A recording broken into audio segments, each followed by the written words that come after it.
Today we are making a brinjal curry. It's very simple to make. You just need brinjals and potatoes and basic spices.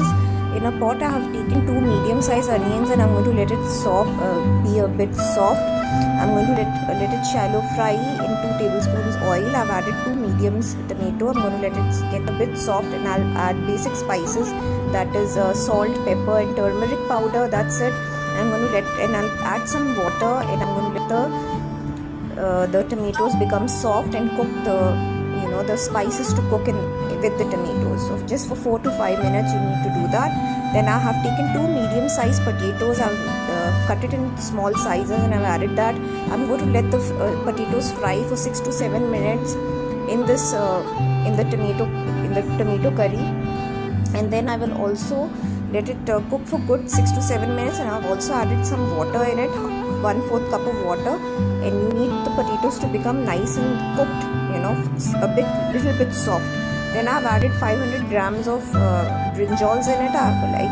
It is like 5 medium size of brinjals. I've added that, chopped it in cubes, and I've added that.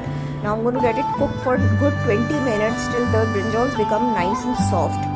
Okay, you have to cook for 20 minutes. After 20 minutes, the brinjals are nice and soft, and they have also left some water, and the potatoes are nicely soft right now.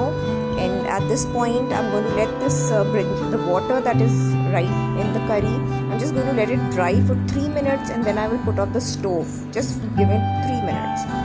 After that, my brinjal curry is ready. I'm going to put off the stove and I'm going to decorate it with some.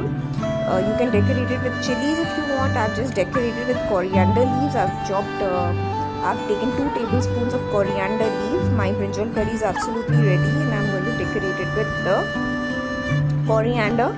And the brinjal curry is ready. You can serve it with rice, chapati, roti, bread, whatever you like, whatever is available. If you like this recipe, please subscribe to my channel and share the recipe. Thank you so much for watching.